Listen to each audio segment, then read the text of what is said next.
ಮನೇಲಿ ನೀವೆಲ್ಲ ಹುಡುಗಿರು ತುಂಬಾ ಚೆನ್ನಾಗಿ ರೆಡಿ ಆಗ್ತಾ ಇದ್ದೀರಿ, ಕ್ಯೂಟ್ ಆಗಿ ಕಾಣಿಸ್ತಾ ಇದ್ರಿ. ರಕ್ಷಿತಾ ವಿಷಯ ಅಂತ ಬಂದಾಗ ರಕ್ಷಿತಾ ನೀವು ಹೇಳ್ತಾ ಇದ್ದೀರಾ, ರಕ್ಷಿತಾ ನೀನು ರೆಡಿ ಆಗ್ತಿಲ್ಲ ಯಾಕೆ? ಹೇರ್ ಅಂದ್ರೆ ರಕ್ಷಿತಾ ಅಮ್ಮ ಬಂದಾಗ್ನು ಕೂದ್ಲು ಬಾಚಿ ಕಟ್ಬಿಟ್ಟು ಹೇಳಿದ್ರು ಇನ್ನಾದ್ರು ಸರಿಯಾಗಿ ಕಟ್ಕೋ ಅಂತ.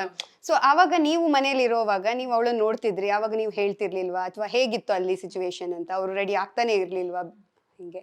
ಇಲ್ಲ, ಅವಳಿಗೆ ನಮ್ಗಿಂತ ಜಾಸ್ತಿ ಬಟ್ಟೆಗಳು ರಕ್ಷಿತಂಗೆ ಬರ್ತಿತ್ತು ಪ್ರತಿ ವಾರ ಕೂಡ. ಅವಳು ಹೆಂಗಿತ್ತು ಅಂತಂದ್ರೆ ನಮ್ಮ ರೂಮಲ್ಲೂ ಬಟ್ಟೆಗಳು ಇಟ್ಕೊಂಡಿದ್ರು, ಪಕ್ಕದ ರೂಮಲ್ಲೂ ಬ್ಯಾಸ್ಕೆಟ್ಸ್ನೆಲ್ಲ ಲೈನಾಗಿ ಜೋಡಿಸಿದ್ಲು. ಅಷ್ಟು ಬ್ಯಾಸ್ಕೆಟ್ ಬಟ್ಟೆ ಬಂದಾಗಲೂ ಕೂಡ ನಾನು ಹೇಳ್ತಿದ್ದೆ ಯಾಕೆ ರೆಡಿ ಆಗ್ತಿಲ್ಲ, ಮನೆಯಿಂದ ಪಾಪ ಅಷ್ಟು ಒಳ್ಳೊಳ್ಳೆ ಬಟ್ಟೆಗಳು ಕೊಟ್ಟು ಕಳಿಸ್ತಿದ್ದಾರೆ. ಅವಳಿಗೆ ಹೇಗೆ ಅಂದರೆ ಅವಳಿಗೆ ಕಾಟನ್ ಬಟ್ಟೆಗಳು ಬೇಕಿತ್ತು, ಅವಳಿಗೆ ತುಂಬ ಕಂಫರ್ಟಬಲ್ ಆಗಿರಬೇಕಿತ್ತು. ಈ ಥರ ಇರೋ ಅಂಥ ಹುಡುಗಿ. ನಾವು ಎಷ್ಟು ಸಲ ಹೇಳಿದ್ದೀವಿ ಇವಳಿಗೆ ಹೋಗಿ ರೆಡಿ ಆಗು ಅಂತ. ಅವಳು ರೆಡಿ ಆಗೋಕ್ಕೆ ಇಷ್ಟನೇ ಪಡ್ತಿರ್ಲಿಲ್ಲ.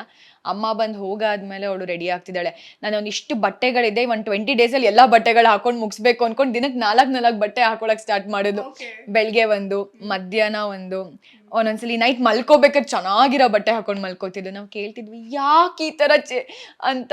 ಇಷ್ಟು ಬಟ್ಟೆಗಳಿದೆ, 20 ಡೇಸಲ್ಲಿ ಎಲ್ಲ ಬಟ್ಟೆ ಹಾಕೊಂಡು ಮುಗಿಸ್ತೀನಿ ನಾನು ಅಂತ ಹೇಳ್ತಾ ಇದ್ಲು ಅವಳು.